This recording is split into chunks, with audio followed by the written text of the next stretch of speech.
All right, everyone, good morning and welcome to the March 3rd Thursday Web Forum for the Southeast Conservation Adaptation Strategy. I'm Hillary Morris. I work on user support and communications for both the Southeast and the South Atlantic Conservation Blueprints. And as you may know, we host this web forum every third Thursday of the month right here at 10 a.m. Eastern, and it's intended to give updates about the blueprints, an opportunity for folks like you to get involved and just highlight exciting science in the world of landscape conservation in our region. So here is our agenda for today. I'll start out by introducing our speakers who will present for 40 minutes or so on our monthly topic. There'll be time for some Q&A and discussion at the end, and then I'll wrap up by previewing next month's webinar and sharing some updates from SECAS staff. As a heads up, we are recording this web forum just as an option for the one or two people who inevitably wanted to attend but had some sort of conflict. And the slides and the video recording will be linked from the calendar event on both the SECAS and the South Atlantic websites within a day or two. Does anyone have any questions or comments before we get started?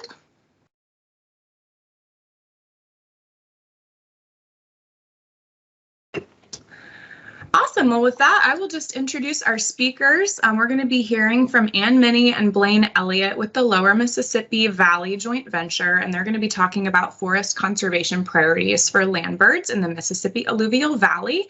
Ann is the science coordinator for the Lower Miss Joint Venture, and Blaine is a GIS applications biologist. Ann is going to start us off talking about a model of reforestation, and Blaine is going to be talking about a model for forest protection and how those two fit together. We're using both of these data sets as indicators in the new version of the Southeast Conservation Blueprint that is coming out this fall. So we're really excited to be able to better incorporate bird data from the joint ventures. These are two of, I believe, 6 joint venture-based bird indicators that we're incorporating this year. So I'm really excited to have them share with you more how those were developed and how they're being used. So Blaine and Ann, I will hand things over to you all. All right, thank you. I'll get my screen shared and kick it off. Let's see. Here we go. Okay.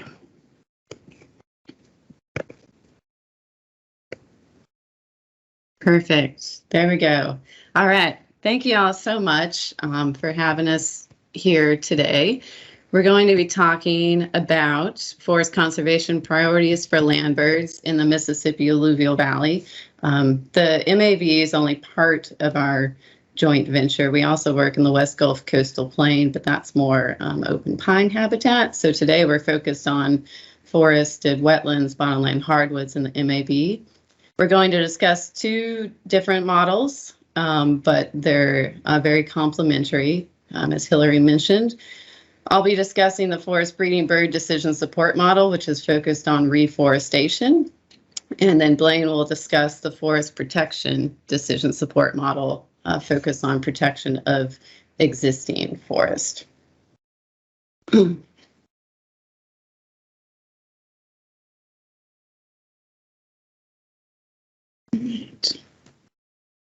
So I want to start by giving you a little bit of background on the Mississippi Alluvial Valley. It was once an expansive floodplain, about 24 million acres pre-European colonization. Through agriculture, development, drainage, hydrology, all of those different things, by about the 1950s, there was about half of the forest amount left on the landscape.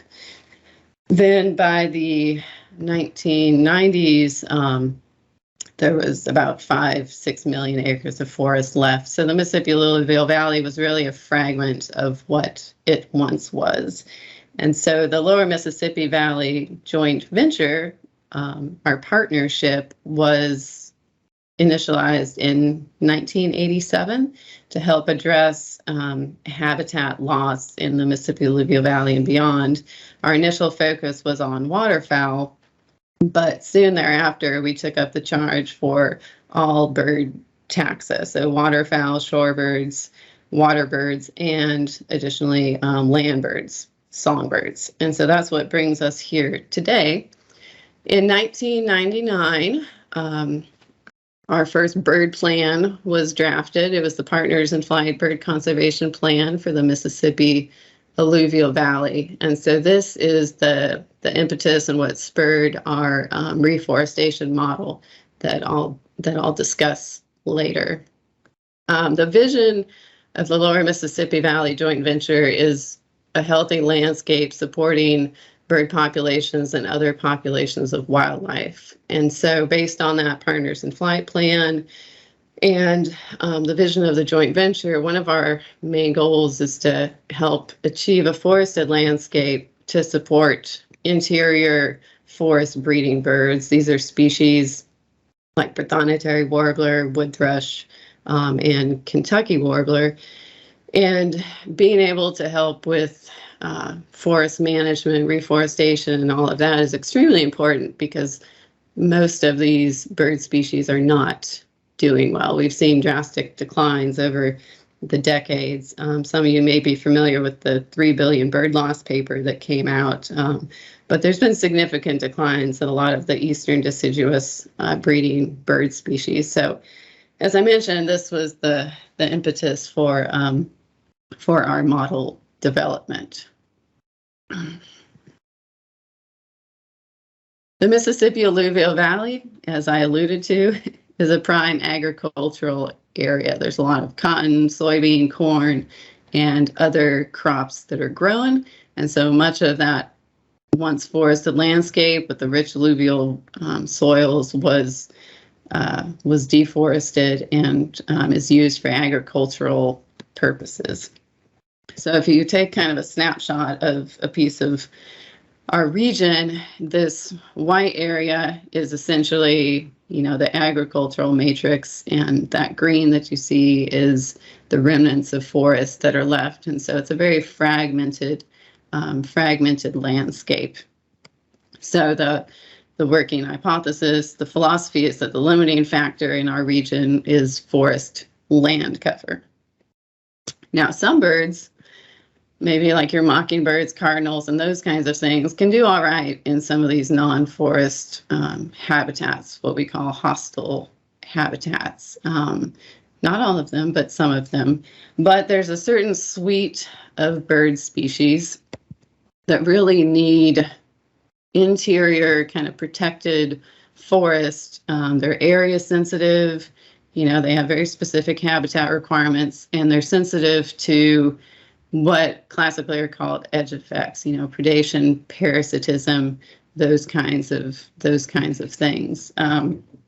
So in this fragmented matrix, kind of the philosophy behind our model was how can we, buffer some of these existing forest patches from these edge effects, as well as then how can we utilize these existing patches to support population objectives for some of these priority interior breeding bird species. And if you look at this, you can kind of see how you could maybe envision, between these blue lines, if you could just add more forest, you could build these kind of bigger forest blocks that some of these species here would do well on and would thrive in. And in thinking about reforestation, there's some different philosophies that you could take. Looking at this, the white is reforestation, the green is existing forest. You could very much take a shotgun approach, and in the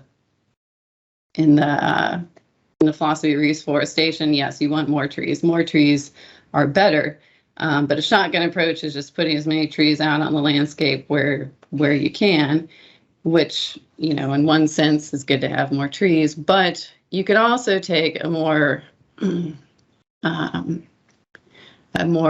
precise approach, a more strategic approach, something like a sniper would, and think about, is there a way to strategically place forest so that you can do it to really expand these existing areas, which will have more benefit for these interior forest breeding birds.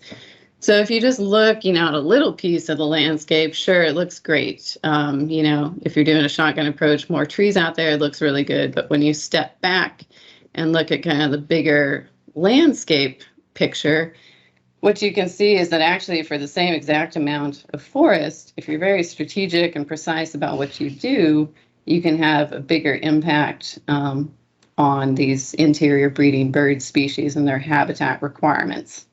So the key really for our reforestation model was to get partners acting strategically to increase what we call core forest. And you'll hear me talk about this a little bit in the next slide, but core forest is really just that kind of protected, buffered interior forest that we're looking for these priority bird species.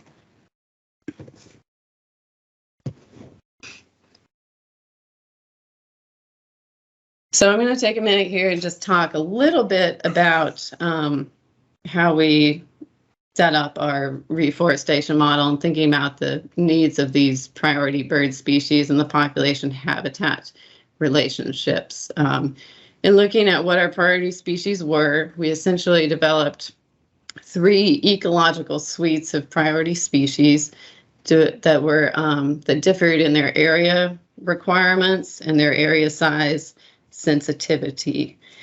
And this is detailed in that 1999 Partners in Flight plan. And then we looked at, okay, what are essentially the habitat needs of source populations with the key of trying to build that forest core. So, and looking at supporting for 2 of our suites, a minimum viable population of 500 pairs of these species. So the first suite that we had were species such as Swainson's warbler, Pathonotary, hooded warbler, wood thrush, Acadian flycatcher, that maybe nested a little bit more densely, had a little bit smaller area requirement than some of the others, but still needed a forest block of about 4,000 hectares. So these forest blocks really, though, were about 2,000 hectares of core. And then, as I mentioned, for those edge effects, we wanted a buffer of about a 1 kilometer buffer. So for the remainder of what I'm talking about, I'm going to be focused on core, which here you can think about as this blue area, but then just keep in mind there's always a buffer that we're building in. All right, so 2,000 hectares of core. Then the next suite of species had a little bit larger area requirements, things like cerulean warbler, Kentucky warbler, and those kinds of things. And they required forest area that was a little bit larger than these other species, but we still wanted a minimum viable population of 500 pairs. So based on that information, we wanted to build forest core that was about 5,000 hectares or greater. And then finally, our third suite of species was thinking about some of these larger, like raptor, larger area species like swallowtail kite that really we thought needed these big expanses of forest blocks, but maybe a smaller number of pairs to be a minimum viable population. And so these are greater than 5,000 hectares. And like I say, the key is just trying to think about where we can build this forest core on the landscape. So that was the suite of bird species and the thought behind what went into our forest breeding bird decision support model. So how do we get more forest on the landscape? So Dr. Dan Tweet and others developed a spatially explicit decision support model for restoration of forest bird habitat. This was published in 2006. It was published in Conservation Biology. If anyone is interested in the paper, we're happy to provide that for you. But this forest breeding bird decision support model focused on reforestation, had the goal of building forest core and doing that by adding to existing forest. The primary objective, because of how the Partners in Flight plan was laid out and written, was actually to increase the number of forest patches that had 2,000 hectares of forest core or more. But we also wanted to increase those bigger forest cores as well.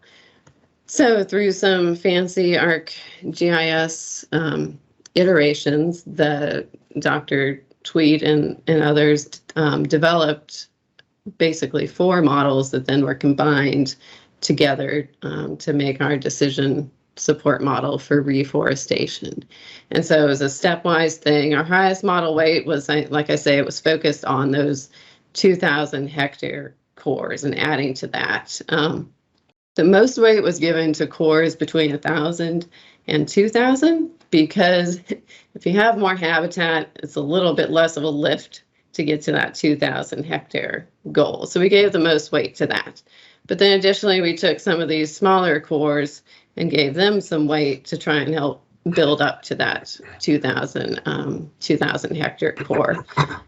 Then finally, with a little bit less weight, we added to cores between 2,000 to 5,000 hectares. And then we also wanted to just, in general, increase the amount of forest cover on the landscape in these kind of small local landscapes, 320 kilometers square. So we gave some weight to that in our model. And finally, we gave a nod to these really, really large cores. We actually didn't need quite as many of them on the landscape, and it's much harder to build up to a 5,000 hectare core. So we gave these a lower weight in our model. So as I had mentioned in a previous slide, you can kind of think about it as we have these core areas, and then we're just trying to build onto these various core sizes to get up to these different, 2,000 hectare, 5,000 hectare cores, but really focused on the needs of those priority bird species.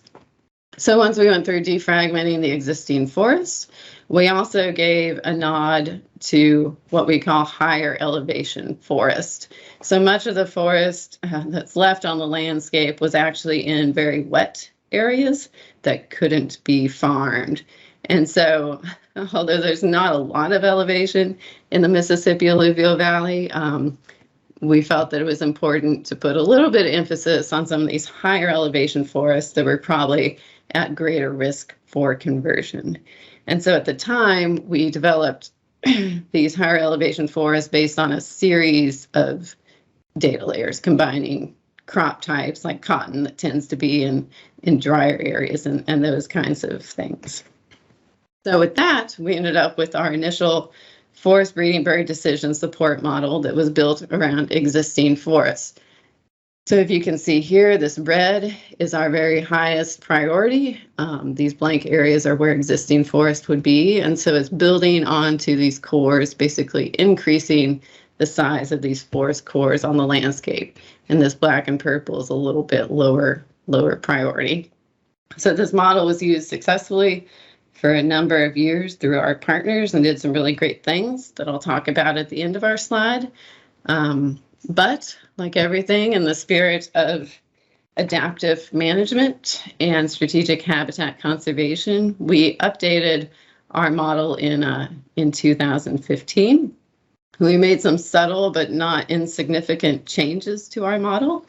The first was modifying how that forest core was defined. Originally, we had a 1,000-meter buffer, but based on literature review and consulting with Dr. Tweed and others, we reduced the size of that buffer, those edge effects, to about 250 meters in our most recent version.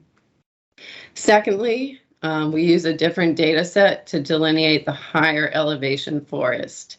As I just mentioned, originally we had used multiple data layers combined together, but with advances in technology, in 2015 we used a single data layer.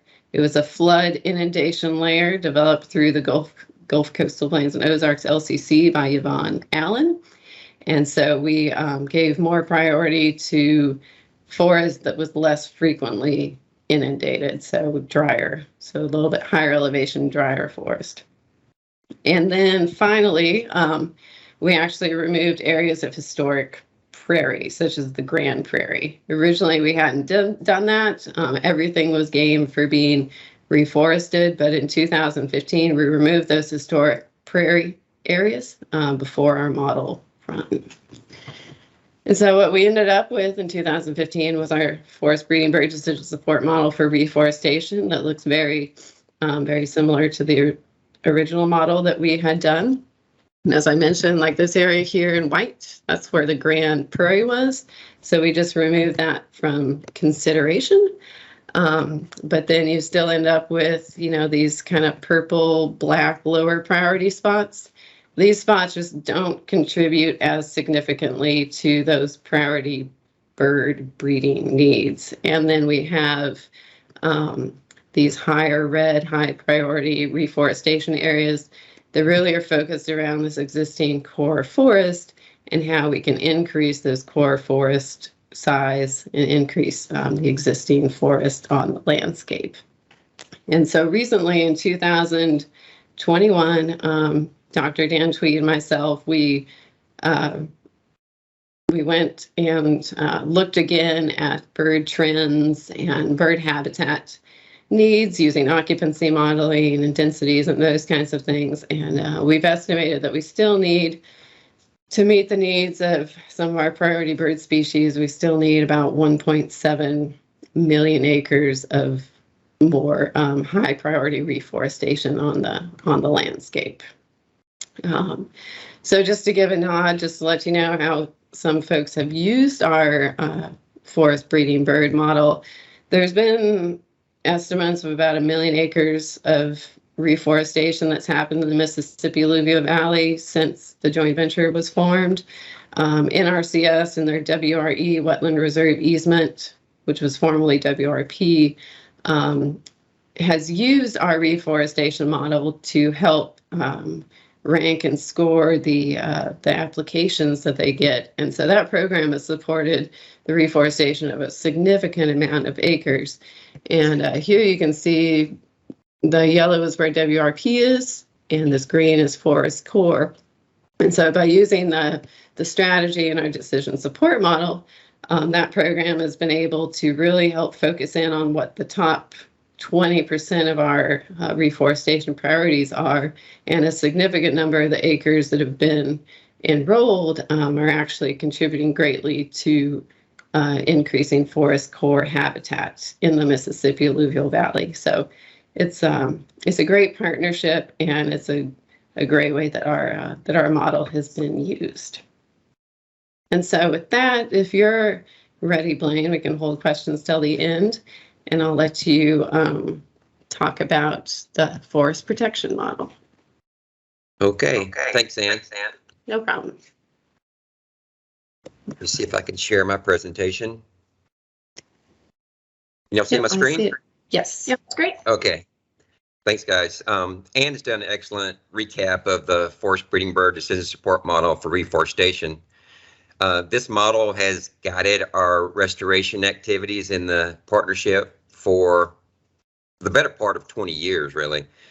However, the majority of the joint venture's history did very little to promote protection for the extant forests that persist outside of conservation estate holdings. And these are the very building blocks upon which the reforestation decision support model were built.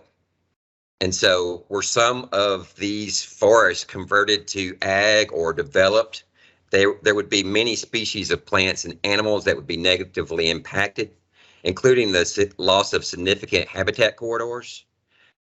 Partners in flight goals for forest breeding bird populations in this geography would likely never be met. Additionally, these forests, particularly the larger blocks, provide substantial flood storage relief. And from a technical perspective for the joint venture, if we promote a reforestation model without a supporting protection model, we run the risk of undermining our efforts, efforts taken to plant new trees while other important forests are being lost. And that thus negates the accuracy and efficacy of anything that we do with our reforestation model. Therefore, we sought to create an allying or complementary model based upon the same bird science so they'd be able to support one another for the partnership. So we used 6 model inputs, most coming from our 2011 forest cover that Ann discussed. for the original the subsequent reforestation decision support model in 2015. And we looked at the same forest core patches that were used in the reforestation model, forest core patches that were greater than 2,000 hectares. And you can see them highlighting over on the right if you can follow my mouse a little bit. We also looked at forest core patches. Again, let me reiterate, I skipped it a little bit. I would like to say that the forest core patches, what we did to discern those was basically we isolated contiguous patches on the landscape. If you guys are GIS folks, you know about region group maybe, and that's what we did to isolate contiguous patches across the geography. So we highlighted and identified those patches that were greater than 2,000 hectares. We also looked at patches that didn't quite reach that size minimum, but maybe with a little help, they might get there. And so we looked at forest core patches 1,600 hectares to 2,000 hectares. We also looked at forest core patches that were greater than 2,000 hectares and in that forest breeding bird decision support model's top 10% priorities. We wanted to again reinforce and ally with that reforestation model, and this was a good way to support that. Next, all forest core patches that were smaller than 2,000 hectares, but they were also located in that top 10% reforestation window. We wanted to highlight those. And then finally, all forest core patches. And so we also needed to include the protection status for all of these, the current status of protection for all of these forest core patches, so we could prioritize the areas less protected. So we compiled a current conservation estate layer of all permanent easement and fee title parcels in the valley. This helped us prioritize our work. The way we did this was that if a patch was 90% covered by conservation protection, then it would be given a low priority score of 10 out of 100. So we just kind of inverted the scale. Whereas if a patch was 25% covered by conservation estate, then it'd get a high score of 75. By this methodology, we prioritize all of our patches by both bird science and the level of protection. Next, we needed to weight our model, so we weighted the forest core patches with our larger or higher influence. The sub-minimum patches, the patches didn't quite reach that 2,000 hectare level. They would get a moderate weight, as did the patches in the top 10%, as did the larger patches in that top 10% window. And then all patches big enough to have core forest and sit in that top 10% window would get a lower influence. In a little bit more detail, I kind of show you how it worked out.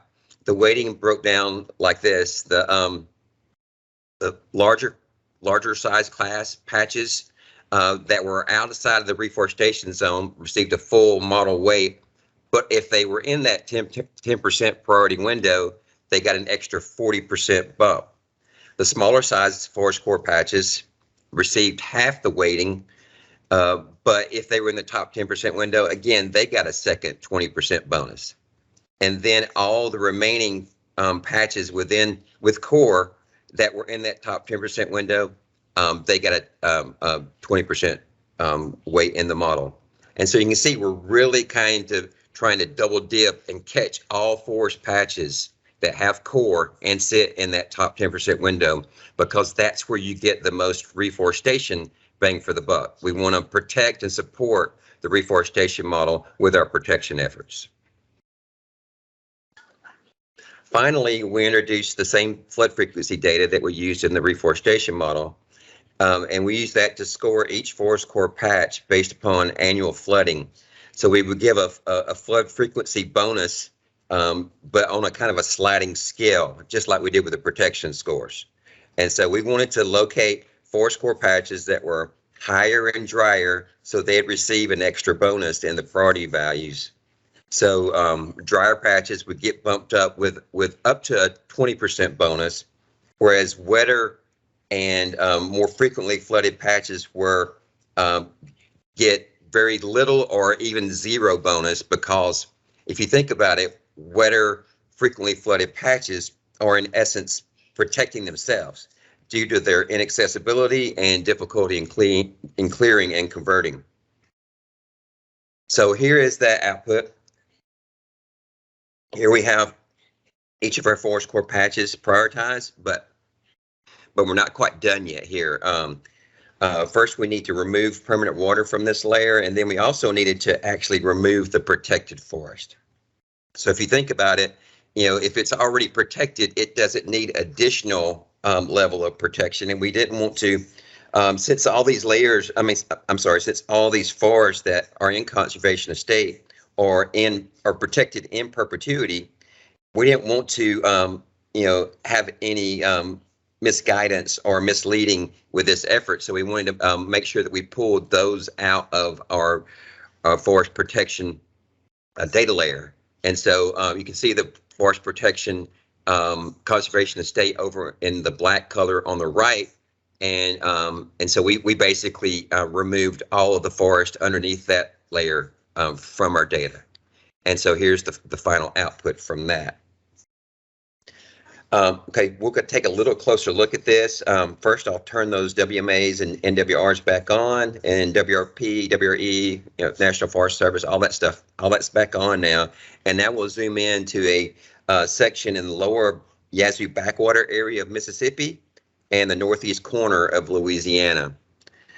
And as you can kind of look here, you can if you can follow my mouse again, you can see some lower priority areas here and here, and they didn't get very high scores because of their size, most likely.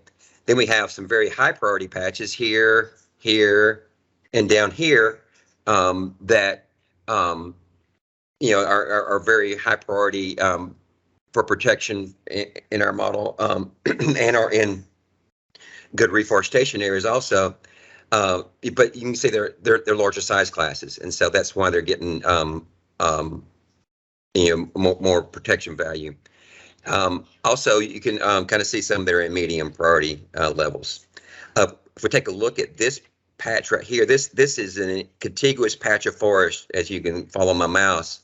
But you can see it's also protected by what is, this is Sunflower WMA in Delta National Forest, as well as Twin Oaks WMA here, and a lot of WRE, WRP that has accumulated over the years since that program's been in works. And you see that this large forest patch, which would probably be very high in protection score, gets a medium value because it is mostly covered by conservation protection, even though it does happen to reside in a very high priority reforestation area for the reforestation model. But it's mostly protected by conservation estate holdings, and so it gets a medium score. Much more so than this is Mahana WMA right down in here, and all this is much more highly scored for forest protection in here, and because it is very much surrounded by very high priority reforestation scores. So we wrapped this model up in 2018, 2019 or so. And then we spent about a year or so, it was a long time, it felt like anyway, to producing a manuscript for submission and publication in the scientific journal Forest. And it's also available on our website, along with any of the spatial data associated with this. And so with that, I believe that Ann and I are free to take any questions that you guys might have. And I'll stop sharing my screen. Great. Thank you both so much for that excellent presentation. Plenty of time for questions, folks, 15 minutes or so. So if anyone has a question for Blaine or Ann, please jump in. Anybody, you're welcome to type into the chat or just pop yourself off of mute. Quiet bunch this morning. Hi, this is Kyla Shanae. I'm the Director of Sustainability for DRAX. we're a renewable energy company that makes wood pellets. And I have, we're working with the Forest Stewardship Council. We're certified under the FSC and also SFI.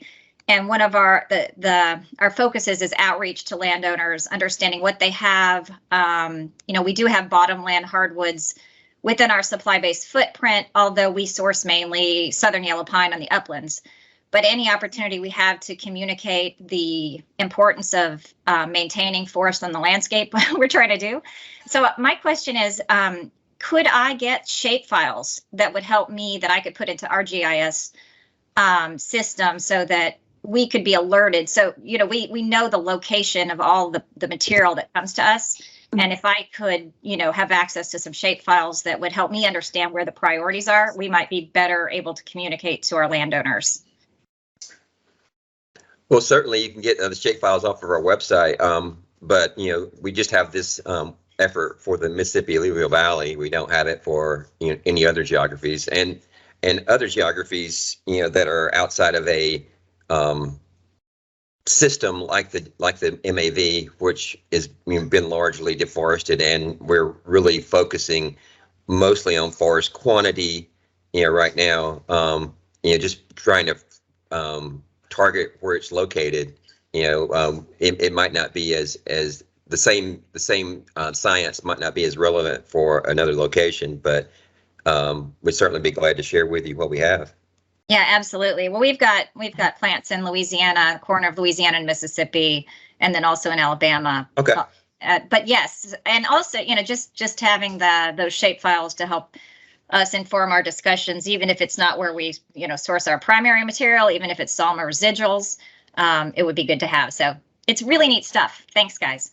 Yeah, no problem. And I'll add too, Kayla, in the other, the western part of our geography, the West Gulf Coastal Plain that's largely open pine, we have actually been working through, so I work for American Bird Conservancy, and so E.J. Williams has been working a lot with international paper and thinking about how some of our bird models can get incorporated into what they're doing as far as working with landowners and harvesting. So I can, if you don't know EJ, I could put you in touch with her and she could tell you a little bit maybe about how they're using some of our bird models to help inform what they're doing as far as sourcing and leaving trees and whatnot. That sounds fantastic. I do know EJ, and I've been interested in trying to see how, even though we're not landowners, how we can interact and be assistive in that effort. So absolutely. Thank you. Yeah. If you can send me, or I give you your email somehow and I'll get you connected. Okay, perfect. Thanks. If you want to drop your email in the chat, Kyla, I'd be happy to connect the two of y'all after after the webinar. That would be easy. Thanks. Great, I will. Thanks. I do see a question in the chat. What incentives are there for private landowners to reforest their lands or to protect forested land? So as far as the reforestation, we have a very active NRCS program through the Farm Bill with the Wetland Reserve easements, formerly the WRP. And so we actually get a lot of landowner enrollment in those programs. And so that's a really big incentive and carrot to do some of those reforestation efforts. And then through, the different state agencies and those kinds of things. I'll let you tackle the protection, Blaine. If you want. Yeah. A lot of our partners, Nature Conservancy, some of the state agencies as well, look at the forest protection model as a conservation action tool for guiding acquisition and enrollment. So as far as incentives go for forest protection, it's basically those two options. And, there's all kinds of different enrollment programs and enrollment options that both NRCS and other of our partners can look at in terms of providing incentives to the landscape for forest protection, and the tool helps to kind of guide who to approach. We also have some a lot of our parcel information for ownership available to our partnership that helps them to kind of target specific owners, to for contacts regarding any sort of conservation programs they might want to get them enrolled with. Yeah, and I'll also add, I was just thinking about it. So, for example, in the Mississippi Alluvial Valley, a lot of landowners, well, there's a lot of private landowners that have existing forests and bottomland hardwood forests, and so they want to know how to manage it better. So we have a lot of, just like I say, a lot of great private lands biologists, the state biologists, and those kinds of folks that are actively on the ground talking with landowners about how to manage like the structure of their forest. A lot of landowners actually want wildlife benefits, whether it's for hunting game or just because they're really connected to their land. Some of that is, I think, a little bit unique to our region, just in how owners view their land, and what they want out of it. And so those conversations then can lead to reforestation. And the more you're getting landowners talking, the more they talk to their neighbors about what program they're in, and those kinds of things. So there's just some really good on the ground partnership stuff happening that gives people that incentive to want to do, reforestation efforts. And now there's, carbon markets and all those kinds of things as well. Yeah, and in terms of, spatially with our modeling and such, we really look at, quantity primarily, but as Ann alluded to, we're also working, particularly in the Mississippi Alluvial Valley, with quality of our forest. And so we have desired forest condition documents and desired forest conditions for wildlife as well, that are these guys that are out there day to day with the landowners, are providing this information so they can learn how to better manage the structural components of their forest for wildlife, and and get a better response, through habitat management. Great question. I'll also just add a shameless plug for the Southeast Blueprint for those who, for Kyla, thinking about trying to communicate the importance of particular conservation actions to landowners. And these models are really like laser focused on a particular conservation action on forests for breeding birds. If that's going to be the most compelling thing to your landowners, absolutely, that makes complete sense to lead with that. If you think you have landowners who want to take a little bit more of a broad view of conservation value in general, that might be interested in co-benefits for things like aquatics or for other types of species, starting this fall, we will have an updated version of the Southeast Blueprint, which really kind of synthesizes lots of different indicators of ecosystem health, and it will cover the entire Southeast United States and Puerto Rico as well. And so that would be something to consider, and it might also be helpful in strengthening applications for those sorts of incentive programs. That's something where staff are available to help you use the blueprint to strengthen a proposal, to inform your priority setting. And so I'll put my name in the chat as well, but I'm happy to serve as a resource if anyone's interested in learning more about the blueprint or would like help. That sounds perfect. Thank you. Yeah, feel free to reach out. I was also wondering about if you all, when you talk about management of the bottomland forest system, if you've worked at all with the Forest Stewards Guild, because I know they put out some ecological management guidance for landowners, and we've been working with them a little bit, but didn't know if they were at all connected with your efforts to manage the forest. I'm not familiar with them, but I'm the GIS guy, so. Okay. Yeah, I mean, I recognize who they are. I don't think any, as far as I know, I don't think any representatives have been involved in what we're doing. But we also have, so there's multiple layers to the joint venture, but we also have what we call these conservation delivery networks, which are a lot of the more on the ground practitioners that get together. And so it's possible that a representative from, the Forest Steward Guild could be part of one of those CDNs, and I don't, I do the larger scale planning and science, so I'm not always connected with those. But yeah, that's a great question, and we're always looking for new, partners and ways to help out. So Great. Well, I'm happy to share the information I have from them. And I just think joining up, makes a lot of sense. And they may already be tapped in. We may already be, giving the same messages, but it'd be good to know. Yeah, and we're in the throes of our desired forest conditions for wildlife document. It was done in, I think, 2007. And so we're actually currently in the process of coming back and revising it, and adding any current information, those kinds of things. So it's a good time for folks to get involved. Great, thank you. There's another great question in the chat from Robert. How many of the early Farmable contracts with landowners expired, and are they being renewed? That is a great question.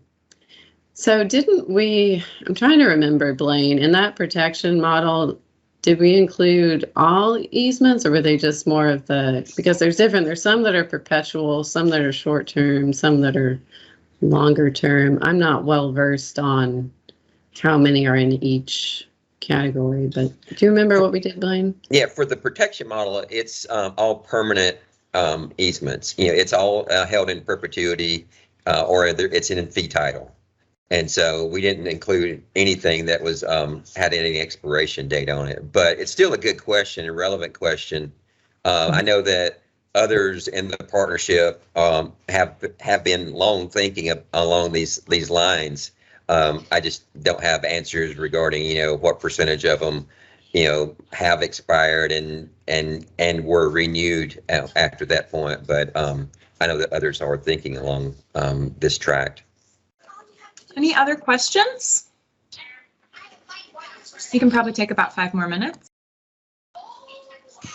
All right, well, I'll go ahead and share some concluding slides, and then we can pause for questions again at the end. So let me go ahead and bring up my PowerPoint here. So I wanted to take a moment to preview next month's webinar so everyone knows what to expect. We're going to be hearing from Rua Mordecai, who is the coordinator of the Southeast and the South Atlantic Conservation Blueprints, about our progress so far toward the more consistent Southeast Blueprint version 2022. We've made a lot of progress and are excited to share that with you all. As I mentioned in the kind of background earlier, we are essentially doing an integrated modeling process across the entire 15 states of the Southeast to create a more seamless and consistent version of the Southeast Blueprint. So we'll be talking about our modeling methodologies, the ecosystem indicators that we've made, including those that you just heard about from the joint ventures, and the next steps that you can expect, like workshops, which is our main update that I'd like to share with you all, virtual blueprint workshops to review the draft of this 2022 Southeast Blueprint are coming very soon. We plan to have 16 virtual workshops in the first 3 weeks of May that will be divided up into groups of states and to big ecoregions. So look for a save the dates and registration information coming out very soon. This would be an opportunity to look at the draft priorities and share your feedback on what we're missing, what looks good, so we can continue to make the blueprint better and better. So with that, I'd like to end on this slide, how to get involved in the Southeast Conservation Adaptation Strategy. I definitely encourage you to sign up for the SECAS newsletter at secassoutheast.org. That will get you signed up for our monthly email and a reminder email about this web forum. You can always connect with your SECAS staff, who you'll find at the staff page, or partners who are involved in SECAS governance, who you'll see listed on our partners page.